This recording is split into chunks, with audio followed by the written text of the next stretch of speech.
Good morning, students. Next topic is role of financial management. Role of financial management. In previous lecture, we have discussed meaning of financial management. Financial management. What is the financial management? तो हमने कल वाली class में क्या discuss किया, कल वाले lecture में क्या डिस्कस किया student? Financial management is a concern with management of flow of funds and decision involved relating to procurement of funds, investment of funds and third distribution of profits to the owner, है ना? हमने उसको पूरा detail में discuss कर लिया। Two aspects है उसके लिए, first is procurement of funds and second is a uses of fund। हमने ऐसे टू एस्पेक्ट्स भी डिस्कस कर लिए थे, है ना? अब हम देखते हैं role of financial management. What is the role of financial management? First rule is size as well as composition of assets। समझ आता है कि composition of assets यानी हम लोग कितना अमाउंट एसेट्स में लगाएंगे। यहाँ एसेट्स का मीन्स क्या है? Fixed assets. In every business want to carry the business with मतलब अपन कहते हैं ना any business can be carried to the resources like human resources, financial resources and physical resources। हम किसकी बात कर रहे हैं? Physical resources. Physical resources is divided into parts. First is long term assets and second is short term assets, है ना? Long term assets and short term assets यानी long term business को लेने की जब कैरी आउट करना है, long term के लिए कैरी आउट करना है, तो फिक्स्ड एसेट्स की नीड है या नहीं है?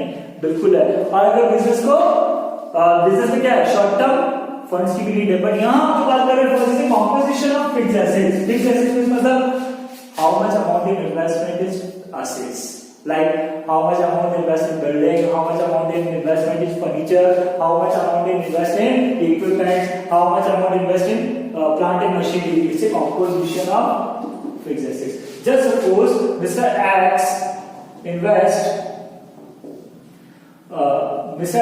want to invest 5 crore in his business। कितना इन्वेस्ट करना चाहता है? 5 करोड़, है ना? तब उसको डिसाइड करना पड़ेगा 5 करोड़ में से यानी कि जस्ट कितना अमाउंट फिक्स्ड एसेट्स में कर रहे हैं। Just suppose he want to invest 4 crore rupees in fixed assets. 4 crore में क्या होगा? How much amount invest in building, how much amount invest in furniture, how much amount in investment plant and machinery, equipment, other assets etcetera etcetera, है ना? ये तो कितना amount इस 4 करोड़ को इन्वेस्ट कर रहे हैं। इसको क्या कहते हैं हम लोग? कंपोजिशन, यानी कि size as well as composition of funds, यानी कितना एसेट्स हम लोग उसमें इन्वेस्ट कर रहे हैं, कितनी फीस एसेट्स इन्वेस्ट कर रहे हैं, ये क्या बताना है? कौन डिसाइड कराता है? Financial management. Second is quantum of fixed current assets. Like quantum of current assets मतलब करंट एसेट्स में भी अलग-अलग एसेट्स होती है। Current assets like divided into cash in hand, cash in bank, debtors, inventories, PR, है ना? Prepaid payments etcetera होते हैं ना ये सारी चीजें। तब कितना अमाउंट हम स्टॉक में इन्वेस्ट करें, कितना हम डेटर्स को क्रेडिट अलाउ करें, है ना? How much amount invest in raw material, how much amount invest in work in progress, how much amount invest in finish goods, है ना? Like how much amount credit allowed to debtors, कितना amount हम लोग उनको debtors को credit allow करें। ये सारी चीजें यही क्वांटम यानी कितना अपना उसका प्रोपोजिशन होगा, कितना हमारा साइज होगी करंट एसेट्स की। इट्स कॉल्ड डिसीजन मेकिंग होता है स्टूडेंट्स। ये भी क्या है? फाइनेंशियल मैनेजमेंट हमें डिसाइड कराता है। कैसे कराता है हम आगे टॉपिक्स में डिस्कस करते हैं। थर्ड इज ये तो क्या हो गया हमारे? Investment of funds. It's a decision related to investment of fund यानी यूजेस ऑफ फंड, है ना? Next 2 points is related to procurement of funds, जो हम डेफिनेशन में चल रहे हैं, है ना? उसी में चल रहे हैं। क्योंकि फर्स्ट जो है ना, कितना लॉन्ग टर्म एसेट्स में इन्वेस्ट करें, कितना शॉर्ट टर्म में करें। और लॉन्ग टर्म में करें तो कौन सी एसेट में कितना इन्वेस्ट करें, और शॉर्ट टर्म में करें तो कितनी एसेट्स में कौन सा करें। ये कौन बताना हमने? Investment decision, right? यानी कि first 2 points. And second is related to procurement of fund. Procurement funds यानी कि how to generate funds, how to generate funds and where to generate the funds, कैसे कर सकते हैं, कहां से जनरेट कर सकते हैं। First is a long term and short term finance. Funds are generated through the long term or short term finance. Long term like debt or equity. यानी borrowed fund और borrowed fund में भी हमने 2 type लिखे थे, short term और long term, यहाँ पे 11th क्लास में देखो हम लोगों ने लिखा था owners fund are the permanent fund for organization. Permanent fund like just हम लोगों ने बात की थी परमानेंट यानी कि कहां से होता है इक्विटी शेयर कैपिटल, फिर है ना रिटेन अर्निंग्स, हमारे क्या थे परमानेंट फंड यानी ऑनर्स इक्विटी। और हमने क्या करा था बाकी जो देखा था क्या था borrowed fund like debentures, bank loan है ना, ये फिर क्या फाइनेंशियल इंस्टीट्यूशंस, ये सारे क्या थे हमारे। इसके बाद हम लोगों ने शॉर्ट टर्म फंड्स भी देखे थे like trade credit, treasury bill, commercial bill है ना, कमर्शियल पेपर, ये सारे हमारे क्या है ये हमारे शॉर्ट टर्म फंड्स है ना। तो कितना अमाउंट हम लोग लॉन्ग टर्म से जनरेट करें और कितना शॉर्ट टर्म से करें, ये प्रपोजिशन कौन डिसाइड करता है, थर्ड पॉइंट, यानी कि डॉक्यूमेंट ऑफ फाइनेंस का और डॉक्यूमेंट ऑफ फंड्स का थर्ड पॉइंट। यानी first is amount of long term and short term financing. अब बात हमने कर ली, चलो लॉन्ग टर्म से इतना करना है, शॉर्ट टर्म से इतना करना है, हमने डिसाइड कर लिया। Student next topic is breakup of long term and long term financing into debt and equity. Recently, we discussed amount of long term and short term financing. How much amount generate through the long term, like debt or equity? How much amount generate through the short term, like trade credits, commercial bill, commercial paper, treasury bill, etc.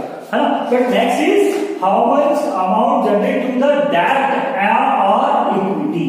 Debt means long term debt and equity means long term debt and equity is honors fund। यानी हम लोग कह सकते हैं that is a long term financing, long term loans, long term borrowings है ना, और equity means honors fund, it's a borrowed fund और it's a honors fund। यानी कि हम लोग बात कर रहे हैं that is a borrowed fund and equity is a honors fund है ना। तो how much amount generate to the honors fund और how much amount generate to the borrowed fund है ना। अब एक बार ध्यान रखना अकाउंटेंसी में जब पढ़ोगे फोर्थ चैप्टर अकाउंटेंसी का थर्ड बुक का, यानी फोर्थ चैप्टर और थर्ड बुक का इज अकाउंटिंग रेशियो है ना। Accounting ratio can be classified in four parts. First is liquidity ratio, second is solvency ratio, third is activity और turnover ratio and last is probability ratio.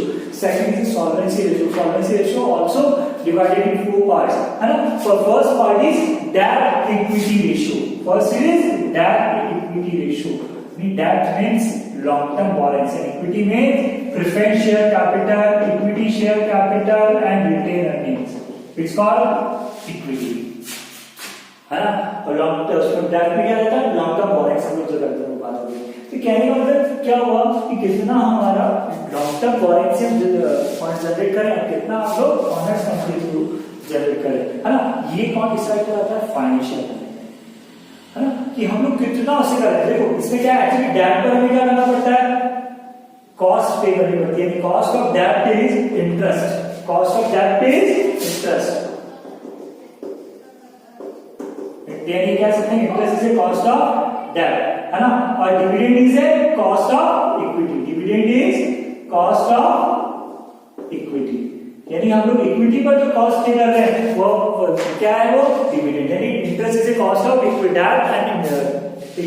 Dividend is a cost of equity, ये हमें ध्यान रखना है ना। फिर student यानी हमें पे करने की। और दूसरी बात ध्यान रखना, बहुत इंपॉर्टेंट बात बोल रहा हूं, interest is a charge against profit. What is a charge और एप्रोप्रिएशन है ना। It's discuss in your 11th class chapter provision and reserve. Provisions are the charge against profit and reserves are the appropriation of profit. Again we will discuss in partnership first chapter, partners liability like interest capital, partner salary, partners commission is to be treated as appropriation है ना। और all the expenses of partner related to partners commission is to be treated as charge. Charge means मतलब चाहे profit है चाहे नहीं हमें पे करना है, बट एप्रोप्रिएशन मींस प्रॉफिट होगा तो देंगे, प्रॉफिट नहीं होगा तो नहीं देंगे है ना। तो यही डिस्कस किया था वहां पर पार्टीशन में, तुम लोगों ने कंडीशन से डिस्कस किया होगा। तो यहाँ पर डेट पे जो इंटरेस्ट दे रहे हैं वो हमारे लिए क्या है, चार्ज। और इक्विटी में जो डिविडेंड दे रहे हैं वो हमारे लिए क्या है, एप्रोप्रिएशन। मतलब प्रॉफिट होगा तो ही डिविडेंड देंगे, प्रॉफिट नहीं होगा तो डिविडेंड नहीं देंगे, बट इंटरेस्ट हमें पे करना ही है, चाहे हमारे पास एडिकेट प्रॉफिट है चाहे नहीं। Clear. Last point is all item in the profit and loss account. यानी जितने भी आइटम चाहिए like cost of debt and cost of equity both are recorded in profit and loss account है ना। यानी हम कह सकते हैं कि इंटरेस्ट कॉस्ट और dividend cost both are debited in profit and loss account, है ना, यानी चाहे हमारी कॉस्ट ऑफ डेब्ट हो चाहे कॉस्ट ऑफ इक्विटी हो, लाइक यानी जैसे हम कहते हैं ना कॉस्ट ऑफ डेब्ट क्या है इंटरेस्ट और कॉस्ट ऑफ इक्विटी क्या है हमारी डिविडेंड कॉस्ट, दोनों कहां आएंगे प्रॉफिट एंड लॉस अकाउंट, मतलब दोनों के दोनों का डेबिट होंगे प्रॉफिट एंड, तभी हम लोग क्या कर पाएंगे we ascertain the actual profit and loss of the organization या actual profit and loss of the during the year. Clear student है ना, तो हमने डिस्कस किया role of financial management, first is size as well as the composition of fixed assets, second is quantum of current assets, third is amount of long term and short term financing, fourth is breakup of the long term financing into डेब्ट और equity and last is all item in profit and loss account. मतलब first बार हमने देखा कितने हमारे पास fixed assets हो गया थी, composition of fixed assets like amount and size of building, amount and size of furniture, amount and size of plant and machinery equipments etcetera, है ना। Second is amount of day-to-day activities like how much amount invested in raw material, how much amount invested in work in progress, how much amount invested in fixed units, finished goods, and how much amount invested in debtors, है ना। यानी how much हम लोग बात कर रहे हैं ये जो हमने बात की क्या है क्वांटम ऑफ फिक्स्ड एसेट्स, फिर हमने देखा लॉन्ग टर्म और शॉर्ट टर्म, यानी कि हम लोग फाइनेंस जो लाना है वो कहां से लाए, या तो लॉन्ग टर्म सोर्सेज से लाए या शॉर्ट टर्म सोर्सेज से लाए। लास्ट हमने नेक्स्ट टॉपिक में डिस्कस किया कि अगर लॉन्ग टर्म की तरफ मूव करें तो कहां जाए, डेब्ट पर जाए या इक्विटी। लास्ट हमने डिस्कस किया कि जो भी इनका इंटरेस्ट कॉस्ट या फिर कॉस्ट ऑफ डिविडेंड दोनों कहां आएंगे profit and loss account. Next topic is objective of financial management. What are the objective of financial management? Basic and primary important objective is maximization wealth of equity shareholder. Again repeat and repeat again. Primary and most important. Primary and most important. ये basic objective of financial management is a maximization of wealth of equity shareholder. Equity shareholder की maximization of wealth. तो यहाँ बात आती है what is the maximization of wealth? How to maximize the wealth of equity shareholder? By increasing market price of equity shareholder. By increasing market price of equity share holder. अब बात आती है कि देखो इक्विटी शेयर होल्डर्स की price बढ़ा के, equity share holder की प्राइस कैसे बढ़ा है, कंपनी का मार्केट से ज्यादा इशू करते हैं, यानी सिक्योरिटीज प्रीमियम में शेयर इशू करते हैं। लाइक जस्ट सपोज कंपनी का शेयर 100 का और कंपनी कहती है हम इसको तो हमारा 150 में सेल करेंगे, 50 रुपीज प्राइस बढ़ गई ना, क्या वैल्यू बढ़ गई इक्विटी शेयर होल्डर की? नो, है ना। यानी ये तो जरूरी थोड़ा है कि 150 में हमसे कंपनी अगर 150 में वो शेयर सेल करने लगी तो उसके बायर भी मिल जाएंगे। It's not a possible, not a compulsory कि हमारे पास 100% बायर मिल जाएंगे कि 150 में शेयर परचेस करेंगे। वो तब परचेस करेंगे जब कंपनी की शेयर्स की मार्केट में क्या होगी, डिमांड्स होगी। तो जब मार्केट में डिमांड ज्यादा होगी तो कंपनी के शेयर होल्डर्स या कंपनी के इन्वेस्टर्स क्या कर लेंगे, वो मैक्सिमाइज प्राइस पे करने के लिए रेडी हो जाएंगे, है ना। यानी जस्ट सपोज जब मेरे पास वाला अगर प्लॉट है और मेरे को लगता है ये मेरी बिजनेस एक्टिविटी मेरी यहाँ चल रही है, मेरा ऑर्गेनाइजेशन यहाँ रन हो रहा है और उसके जस्ट पास वाली अटैच वाली बिल्डिंग या अटैच वाला प्लॉट, अटैच वाली लैंड में क्या हो रही है, सेल हो रही है, और मुझे लगता है मुझे रिक्वायर्ड है एज लाइक मैं अपना बिजनेस एक्सपांड कर दूं या डाइवर्सिफिकेशन कर दूं या मुझे गोडाउन की नीड है, तो ऑलमोस्ट की रियल वैल्यू 1 करोड़ रुपीज है, but I offer to him rupees 1.2 crore. It's cost 20 lakh रुपए जो आप ज्यादा पे करने के लिए रेडी हुआ, किसके लिए हुआ, किसके लिए हुआ, क्योंकि वो मेरी रिक्वायरमेंट, क्यों मेरी डिमांड है ना, मुझे जरूरत है उसकी। तो जब भी हमें नीड है तो हम उसको कह सकते हैं क्या, हम जब हमारी नीड होगी तो नेचुरल सी बात है कि उसका हम प्राइस इंक्रीज कर देंगे। बट कंपनी के शेयर्स की प्राइस कैसे बढ़ती है, कंपनी के शेयर्स की प्राइस इसलिए बढ़ जाएगी क्या, नहीं, है ना। कंपनी के इन्वेस्टर्स कब कंपनी के शेयर्स कॉल करेंगे, जब कंपनी हायर रेट से रिटर्न पे कर रही होगी, जब कंपनी की मार्केट में गुडविल अच्छी होगी, जब कंपनी की मार्केट में रेपुटेशन अच्छी होगी, then investors ready to pay the higher price than face value. It's called security premium, है ना। यानी कि जब कंपनी की क्या मार्केट में क्या क्या चीजें होंगी, कंपनी की रेपुटेशन अच्छी होगी ना, या कंपनी की गुडविल अच्छी होगी, या कंपनी अगर ये हायर रेट से पे कर रही है तो कंपनी को क्या कहेंगे अपन, कंपनी की मार्केट प्राइस इंक्रीज होगी। और जब मार्केट प्राइस कंपनी की इंक्रीज होगी तो अपन क्या कहते हैं, मैक्सिमाइजेशन ऑफ वेल्थ। तो फाइनेंशियल ऑब्जेक्टिव क्या है, फाइनेंशियल मैनेजमेंट का ऑब्जेक्टिव क्या है, maximise the wealth of equity share holder. यानी अल्टीमेट क्या हो गया, मैक्सिमाइजेशन ऑफ वेल्थ करनी तो हमें क्या होगा, हमें क्या करना पड़ेगा, कंपनी की शेयर्स की मार्केट प्राइस क्या करनी पड़ेगी, इंक्रीज। और मार्केट प्राइस कब इंक्रीज होगी, जब कंपनी के क्या होंगे, प्रॉफिट्स इंक्रीज होंगे, है ना। समझ में आई बात। तो यानी हमें क्या करना है, कंपनी का प्रॉफिट इंक्रीज करना है। अगर प्रॉफिट इंक्रीज करेंगे, कंपनी की रेपुटेशन इंक्रीज होगी, कंपनी की रेपुटेशन इंक्रीज होगी तो कंपनी के क्या होंगे, मार्केट प्राइस इंक्रीज होगा, मार्केट प्राइस इंक्रीज होगा तो क्या होगा, कंपनी की वेल्थ इंक्रीज होगी। Clear students. तो अपन क्या कर सकते हैं, बेसिक प्राइमरी और most important function is objective is maximisation of wealth. One mark का क्वेश्चन आ सकता है ना। अब आते हैं other objectives. What are the other objective? First is reduce the cost of funds. Company यदि आप उस तरीके से उसको यूटिलाइज करो कि उसकी कॉस्ट क्या हो जाए, मिनिमाइज हो जाए, यानी cost, reduce the cost of funds. Just suppose मतलब PNB bank offer the loan at the rate of 8% per annum and BOB offer at the rate of 7.35% per annum। किसके लिए जाओगे, BOB? बिल्कुल बात चाहिए ना, क्योंकि कॉस्ट रिड्यूस करनी है। Just suppose cost of debt मतलब cost of interest is at the rate of 12% per annum and cost of equity is मतलब dividend rate at the rate of 10% पर annum। इसके बाद जाओ, नेचुरल सी बात, इक्विटी।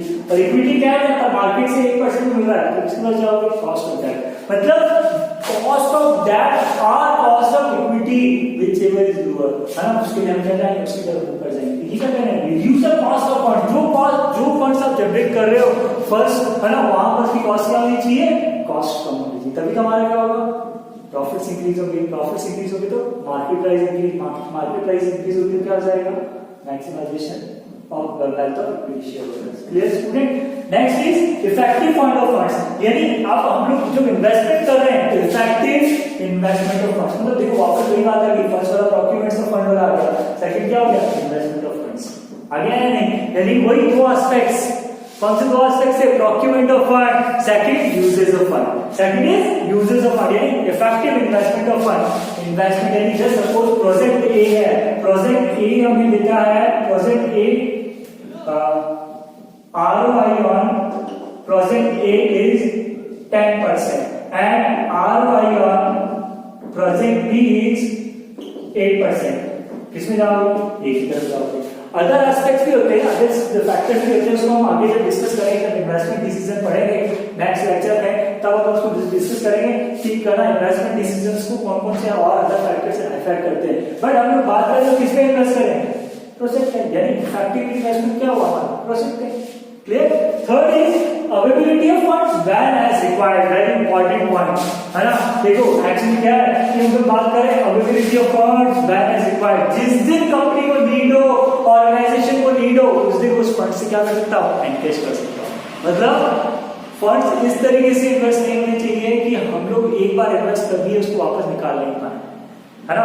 ऐसा तभी करना चाहिए जब हमारे पास एक्सिस फंड है, एक्सिस इन्वेस्टमेंट्स पड़े, तब हम लोग क्या कर सकते हैं, उसको अपन एक ऐसी जगह ब्लॉक कर सकते हैं कि हमें लॉन्ग टर्म में जब जरूरत होगी उस फंड्स की, तब उस फंड को वहां ब्लॉक कर सकते हैं। पर बिजनेस में ऐसा नहीं होता। बिजनेस में क्या होता है, कभी भी किसी फंड की कब क्या होती है, नीड्स हो जाती है, कई बार अपॉर्चुनिटीज आ गई, जैसे लाइक मैंने कहीं इन्वेस्ट कर दिया, मेरा इतना लग रहा है कि मार्केट में अभी मुझे बिजनेस में 10 लाख की इन्वेस्टमेंट की नीड है, मैंने 10 लाख करा, 2 लाख रुपीज और बच रहे हैं, तो उस 2 लाख को मैंने क्या कर दिया, कहीं इन्वेस्ट कर दिया। अब पता चला कोई अपॉर्चुनिटी आ गई, अपॉर्चुनिटी मतलब फ्यूचर में 1 मंथ बाद या 50 डेज बाद क्या हो रही है, रॉ मटेरियल की कॉस्ट इंक्रीज हो रही है। अब मैं सोचता हूँ यार रॉ मटेरियल को क्या करूँ, परचेस करके रख लूँ, कैसे परचेस करूँ, तो मैंने इन्वेस्ट कर दिया।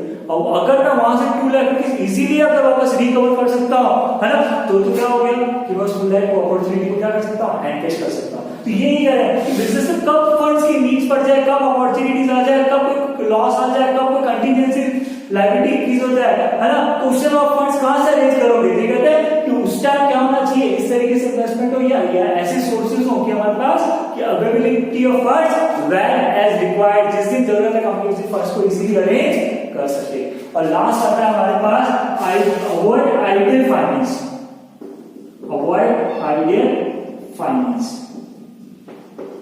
अवॉइड आइडियल फाइनेंस मतलब फाइनेंस को जो है हमारे पास वो अवॉइड मतलब आइडल, आइडल मतलब खाली, यहाँ पर आइडल का मतलब क्या है, खाली। एक IDEAL आता है मतलब आदर्श, यहाँ IDLE का मतलब क्या है, मतलब खाली, है ना, यानी वेस्ट। तो यानी मैंने जो आर्यन वाला एग्जांपल लिया था ना लास्ट लेक्चर में, क्या लिया था मैंने लास्ट लेक्चर में, क्या लिया था मैंने, कहा था आर्यन से 1 लाख रुपीस जनरेट किए, है ना, बोरो किए और उसको 80,000 इन्वेस्ट किया, कितना रह गया 20,000 मैंने इन्वेस्ट नहीं किया, जेब में लेकर घूम रहा हूं, तो ये 20,000 का जो मेरा है ये क्या मेरा आइडियल फाइनेंस, है ना, क्योंकि अब मुझे इंटरेस्ट तो पास पे करनी है, किस पे करनी है, 80,000 पे करनी है, 1 लाख पे करनी है, 20 पे करनी है, पूरे 1 लाख पे करनी है, पर मेरा जो इन्वेस्टमेंट है वो कितना है 80, 20,000 की कॉस्ट क्या होगी, वेस्ट होगी।